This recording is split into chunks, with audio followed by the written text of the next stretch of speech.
Thank you, Jim, Chad, and Fanny and the partnership for allowing us to take a bit of your meeting to share with you what we have to offer. Scott and I have been working together for a few months now, and it's really rewarding to collaborate with him and be able to address the employer's workforce needs as a team. It's an example of a healthy system working together as it was intended. And of course, I'm speaking to the choir because you all are an embodiment of that as well. One of the leading sector partnerships, if not in the area, if not in the country. So next slide, please, Scott. Almost there. Okay. Well, I'm Rosemary Guendner. I'm the Business Engagement Manager with the Cape Fear Workforce Development Board, staff to the board, and Scott here is with Apprenticeship NC, and we are happy to speak with you for a few moments. Next slide, please. So our intention of speaking with you today is to reintroduce the services of the Cape Fear Workforce Development Board to you, to bring awareness to those services and to bring awareness to some of the newer members. You may not be aware that the Cape Fear Manufacturing Partnership was born from the Cape Fear Workforce Development Board. And I know Erin is in the crowd, and she was the lead on this, as well as Scott Panagrosso. So this is Old Home Week here. So this sector partnership is one of the functions of the Workforce Development Board. And I want to share some of the other services that you might not be as aware of or utilizing to the best of your abilities that would serve you. So the sector partnership that the Cape Fear Manufacturing Partnership sector partnership was the original. As Jim said, we have a construction one that launched in July, and we're working on hospitality and tourism and biotech. So Scott, next slide, but please go to, I haven't inverted. Yeah, go to the next one. Yeah. So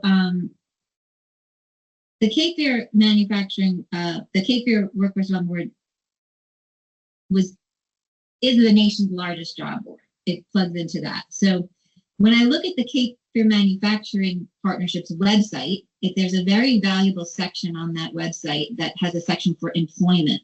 And you all are posting your internship opportunities, your employment opportunities, and I want to invite you to utilize the nation's largest job board, the NC Works Career Online Career Navigator, to post those positions as well. And so again, I do see your businesses there, but some of the new ones you would hopefully reach out to me, or Marcel is in the crowd. Marcel is the NC Works expert as well, Marcel Hatton. He can help you.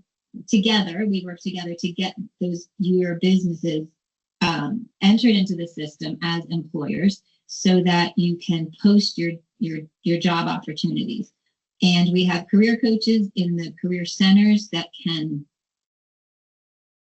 match up your specific skills and requirements that you're searching for and connect you with job seekers with those skill sets. So again, this is a reminder of these services that you have out there for you. So Scott, can you go back to the slide prior to this one? Right. So this slide I would present to you all as things that you are already doing as a partnership for your community. It's a list of the accomplishments and the things that the Cape Fear Manufacturing Partnership has been doing, as far as never hesitating to a call to action from me personally, from the community colleges, whenever they're reaching out for employers. And so you do this, you serve us, and you are a huge player in the community, and I'd like to thank you. And please benefit from some of the services that we can do for you, such as those direct services that are in the career centers, and continuing to engage and talk about your workforce needs. where we can plug you into community partners like Steve Hulan, who can do customized training, or his counterpart at any of the other community colleges. We have Jan Yoakley at Cape Fear Community College, and we have customized training as Ryan down at Southeastern. So we are an ecosystem of support for you. So please continue to use us as well. It's a two-way street, and I don't want you all to feel like you're constantly being called on to participate. Let us do for you as well, please. Next slide, please. And then the next slide. Okay, great. So again, those direct services, that writing is a bit small. I put my email in the chat. I don't know if you can see it, but reach out to me. You also have Marcel in there. Any one of us to take advantage of these services that are available to you. We also have incumbent worker training opportunities. There's a host of them. And so that circle on the right, the workforce solutions, the relationship is I have a conversation with you and we learn your workforce needs, and then we come together with an approach to address those needs. So it could be any combination or any one service to assist. So it really is a result of a conversation and a relationship that we have with you. And that is an excellent segue for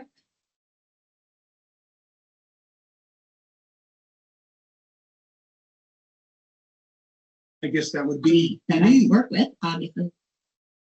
Oh no, it's Scott and Apprenticeship NC. So if I'm speaking with a business and they start talking about really wanting apprenticeships, or it just seems like this would be a good answer, I say, you know what? I'm going to introduce you to Scott Panagrosso. Have you ever thought about apprenticeships? I know enough to get me in trouble. So I usually speak a little bit and then I just pass it over like I'm doing now to Scott to talk about apprenticeships. Thanks, Rosemary. There's our little intro here, and then you'll start to see some of my stuff. Did I hear that Aaron Easton is in the audience? That's right. Hi, Aaron. This is old home week for us. Jim can attest to that, but I want to thank everybody, Jim and the membership, for this opportunity. It's not, while there are a lot of public partner agencies out there that try and offer solutions and information to employers, we know your time is valuable.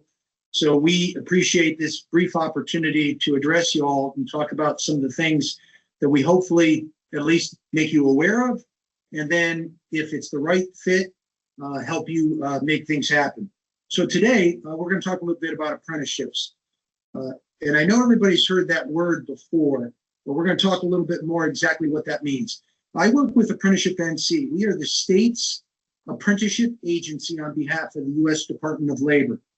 A lot of folks hear about apprenticeships, but if you've not come through Apprenticeship NC, you don't really have an apprenticeship. You have something apprenticeship-like. So my role across the state is I'm very fortunate. I work directly with the workforce system, whereas I'm a direct liaison. And as Rose stated, we work together to try and share these opportunities with the folks that they work with to make it a seamless public partner operation.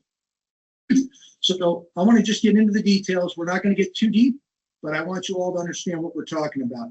So why would we consider registered apprenticeship? Let's just start up with identifying what it is. And it's nothing more than a tool for employers that can't find the trained talent that they need today. And hopefully that resonates with a bunch of you, because we hear it every day. I can't find the help I need. They don't have the skills that I need. Apprenticeships may be what you need to help bridge that gap and develop the talent that you cannot find. It's been around for thousands of years. We know this. The master craftsman working with a novice and passing on those skills, we just packaged it for the 21st century to make it into a program that's usable, easy, and effective for employers that want to build their own talent pipeline. The last two words, adaptable and flexible, you're going to see that a lot in this brief presentation, because this is not a cookie cutter approach where I have one size fits all. Each of these programs We help you design it to meet your individual needs. Last time Jim told me there was over 60 manufacturers in the partnership. Jim, I don't know where we're at as far as that goes. My guess, with you at the helm, we're probably almost at 70 by now. But each of you does something a little bit different. You're all unique operators, so you're all going to have unique needs. Okay, so here's the why for you, and I want you all to think about this for a second. So how do you attract your talent today? If you're old like me, we remember the days of putting an advertisement in the newspaper. No one reads newspapers anymore. I got it. But what do you use? The NC Works to post your jobs? Do you use Monster.com, LinkedIn? Do you hire a recruiter to go find somebody for you? We're using what tools we know, and we put out the word, hey, for instance, I need a machinist with a little bit of experience and maybe these credentials. And you're wondering why it's not happening. You're not finding the trained talent that you need. Do you have an idea of really what your local labor market looks like?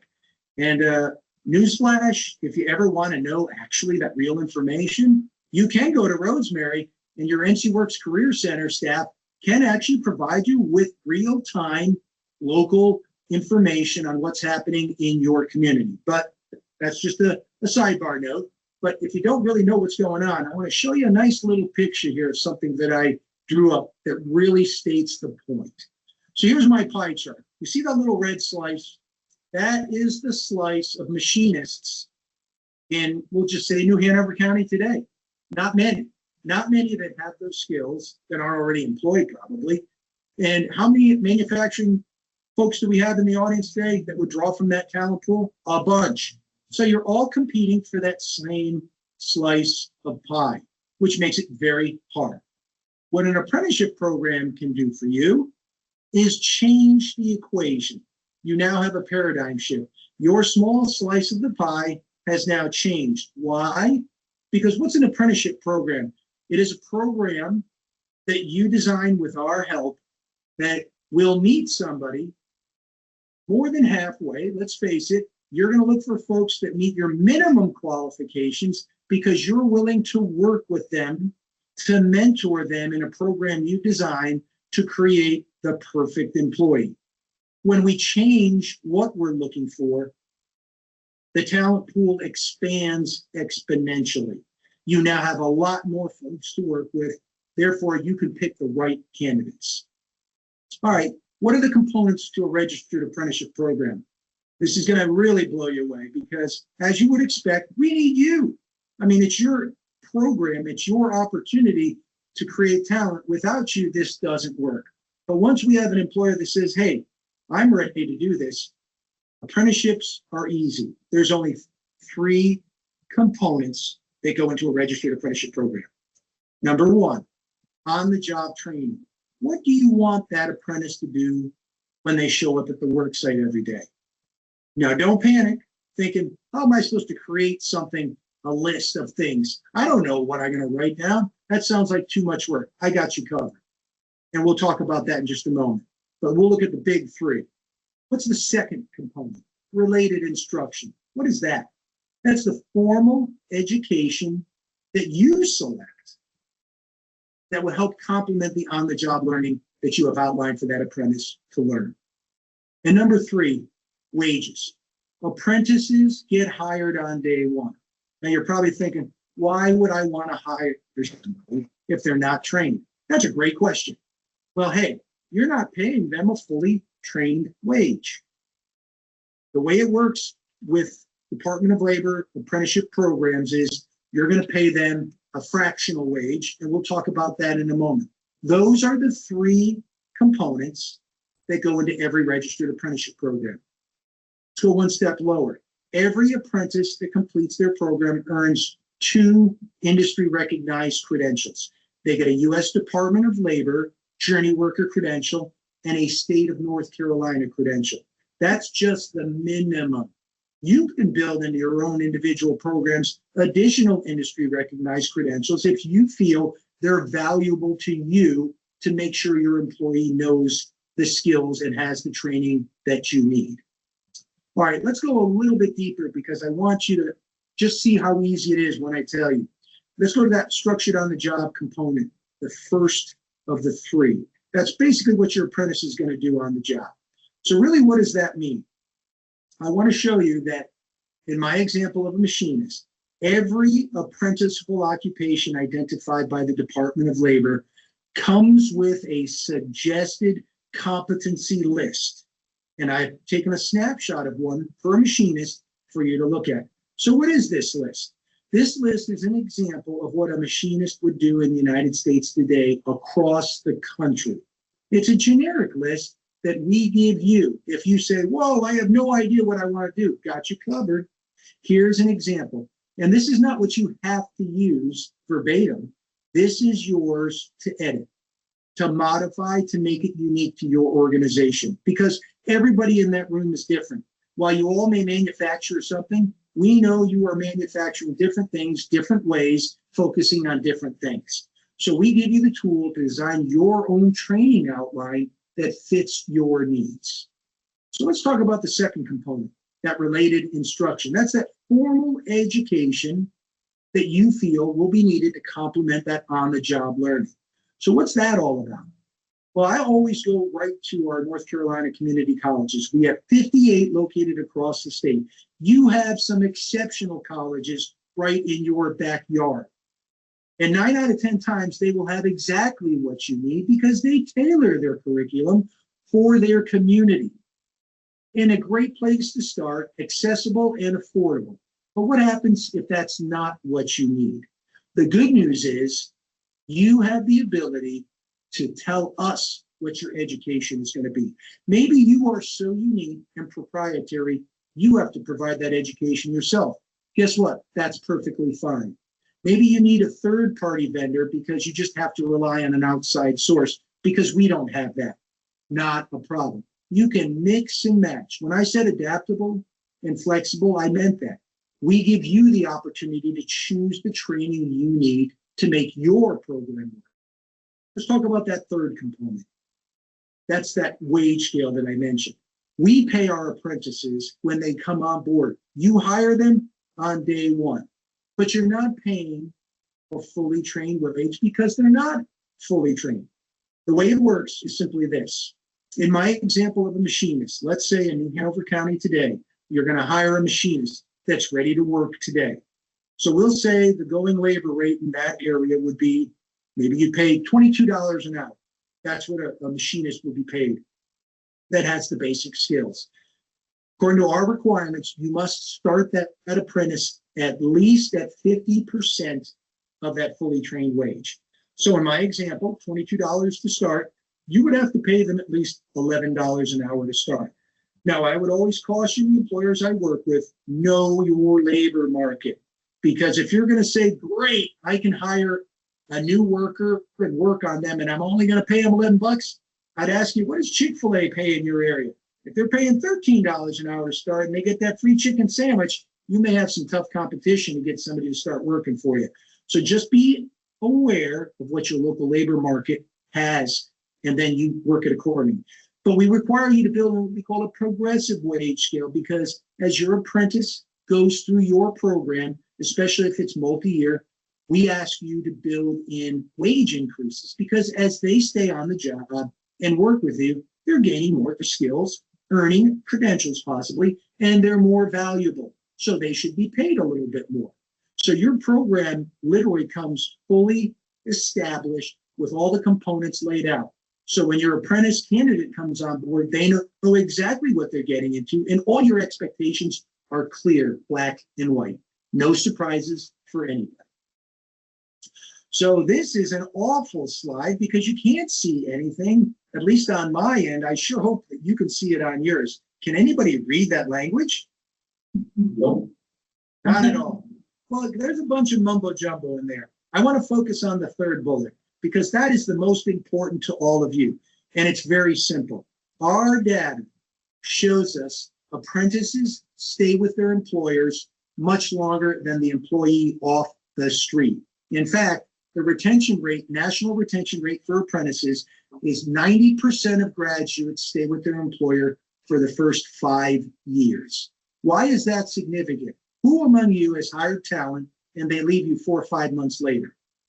And I'm guessing that many of you are nodding your head. What a pain to bring somebody on, go through all that HR work, try and get them up to speed, and off they go. Because why? They ran off to get another 50 cents or 75 cents an hour more. Apprentices stay longer because they show loyalty to their employer. Because why?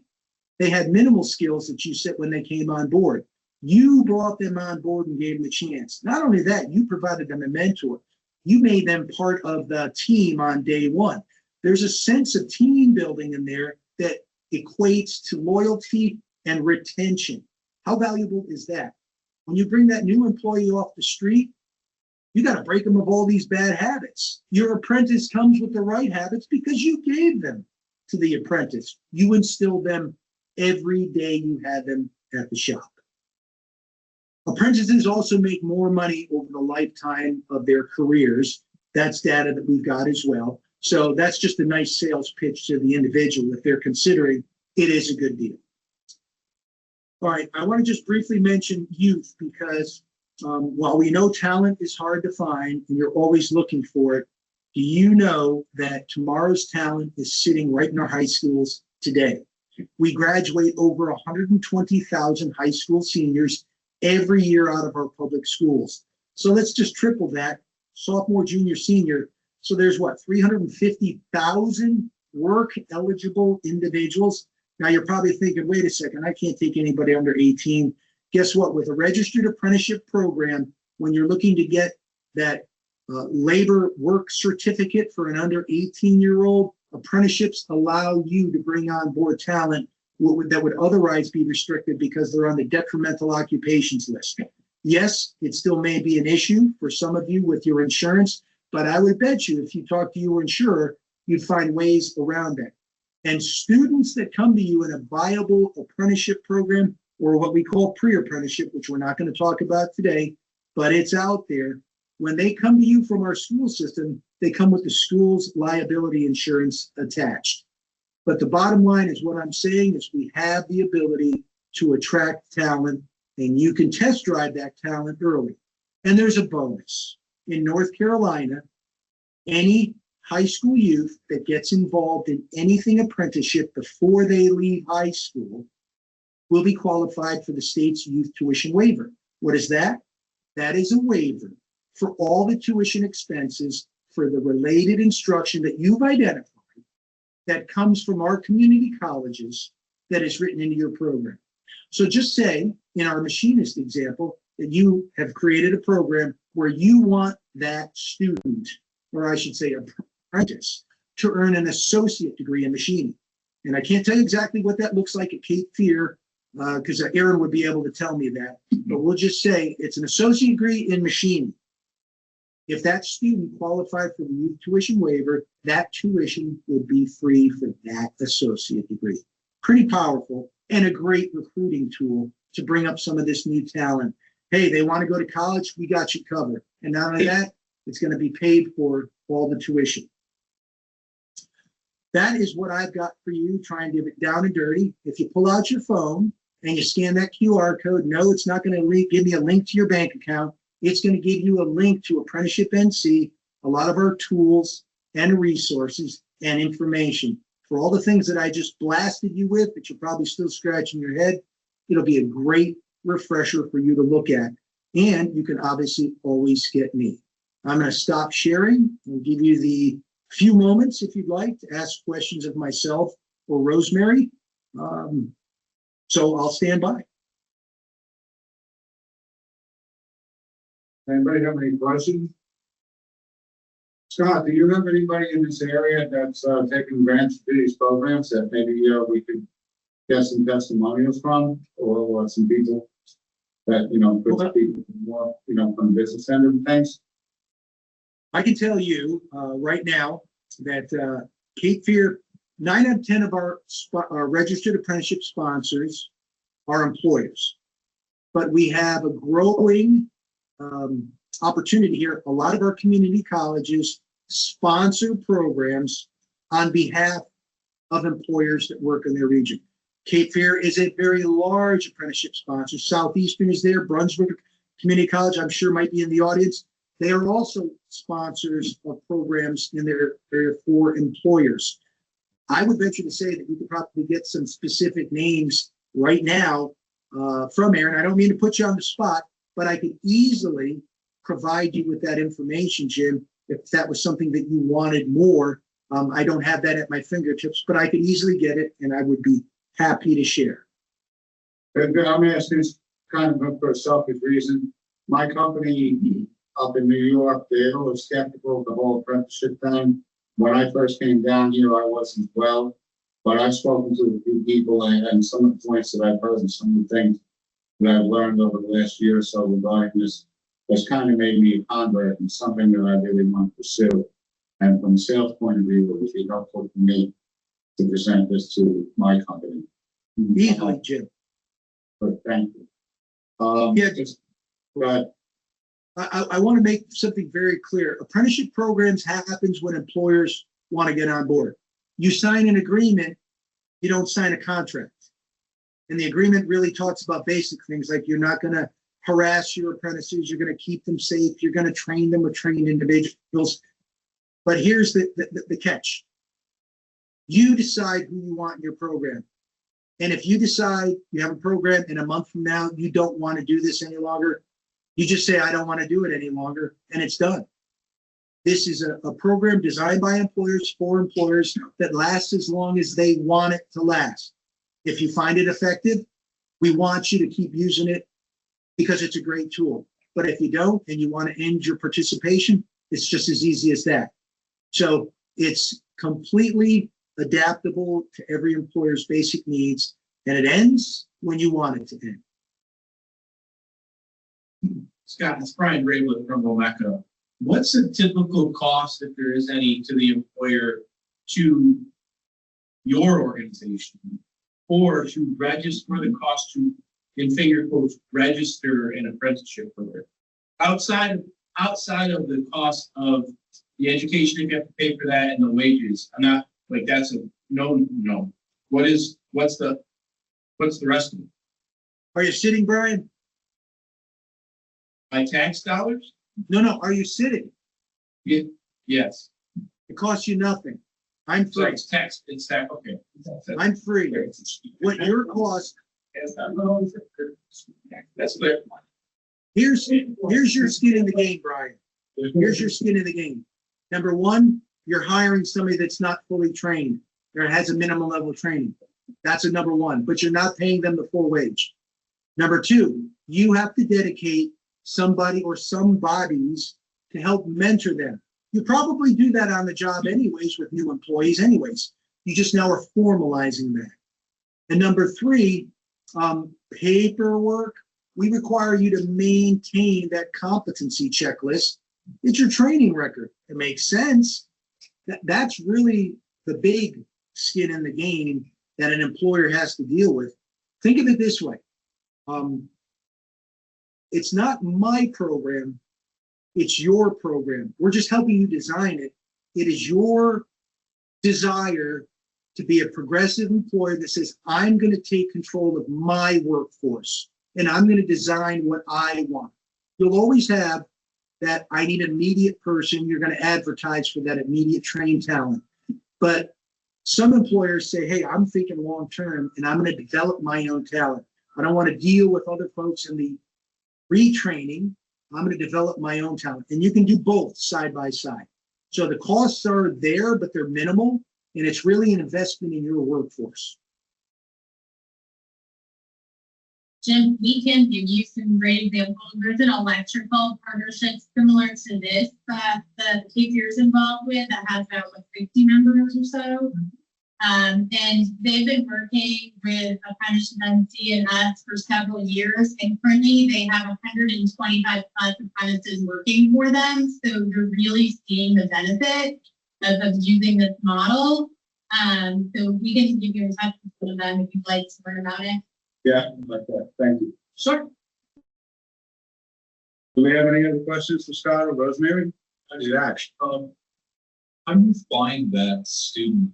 I mean, you talked about grabbing them in high school, pre-graduation, enrolling them into the program. And, I mean, is that the school being part of it? Is that posting? I mean, I don't understand that. Sure.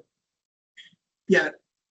When Rosemary made a comment earlier in our conversation, she talked about that public partnership. Apprenticeship NC, we help you design the program. We don't recruit for you. However, we have partners, public partnerships in the community. Let's start with the college, for instance. You're selecting related instruction from the college for your program. You will have college contacts that will be there to work with you to make sure your information gets in front of students, possibly gets a chance to talk to students in person. Each college is a little different, but they're all in the game of trying to help not just students, but the employers they work with. Rosemary and her team, the NC Works Career Centers see people every day. Once we understand what your needs are, they could be a funnel to send potential talent to you. You always select the individuals. That's another way. Say you want a partnership with your program with whatever county you're in, let's say New Hanover County Schools.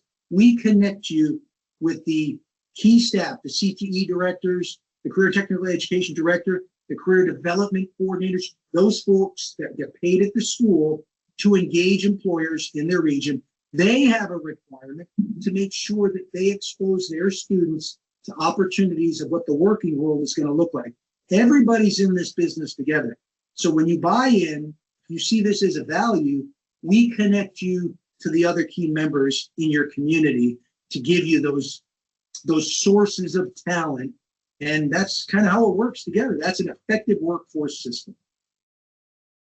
Thank you. Awesome, thank you. We have any other questions? Scott, Rosemary, thank you guys very much. I just want to touch on a couple of things that they had mentioned over there. I had mentioned my company's reluctance to follow the apprenticeship model, but we've done something similar by bringing in people from the continuing ed programs at both Brunswick and Cape Fear Community Colleges and mentoring these kids and bringing them along. And what Scott had mentioned about apprentices sticking around longer, it's true. Those people that we gave opportunity to and brought in on the ground floor, use some of the skills they learned at schools, and then we enhance those schools with our own internal training. Those guys love working for me. They love sticking around, and they're some of my best employees and dedicated employees. Really, some of the other things that Rosemary had just touched on, some of the services of the Workforce Development Board. You folks know that I'm intimately involved in that. We have a couple of members. Eric Barton is a member of the Workforce Board, and he can attest to this as well. One of my favorite things about it, when I really first got involved in it, and that made me enthusiastic for it, was the work experience grants. That enabled me to bring somebody in on a trainee basis or even an experience basis, where we got 2 months of their salary paid by the state. And we kept them along. We were able to segue into a on-job training program that was covering 80% of their salary for 6 months. I brought in 3 or 4 people like that over the years, and it makes me a hero every time I do that with my CFO up in New York. She's like, how are you getting these people? I say, I'm using state funds. And we got people, and these are the ones that stick around. They do stick around, and that in itself. Another thing that Scott had mentioned was the tuition waiver. A lot of companies will bring in somebody if they identify that person for moving them up the ladder and improving their skills. A lot of companies will pay for that further education. This is covered. This is covered. You get that tuition waiver on there. That's a big deal. Most it really is. One of the things we talked about with our executive board is trying to establish some sort of formal Cape-Fear manufacturing apprenticeship program that maybe we can share people. I had mentioned this to Scott before. He said, oh, that don't really exist. That's called pre-apprenticeship. So we're going to be talking a little more about that too, somewhere along the line, Scott. But thank you guys very much. Anybody have any questions? Scott and Rosemary have been copied on the email. If you have their addresses, you can reach out to me. If you need any more information, or reach out to them directly. They're great help. They're great resources. Rosemary on the workforce board is just doing a spectacular job. I've known Scott for a couple of years now, and really he knows his stuff, and he's very passionate about this. I think they're worthwhile programs. I really do. Thank you for having us. Thanks, Jim. Yeah, appreciate the time, Jim, and everybody else out there. If you want a personal visit, we can arrange that. More than happy to work with anybody offline. Just let us know.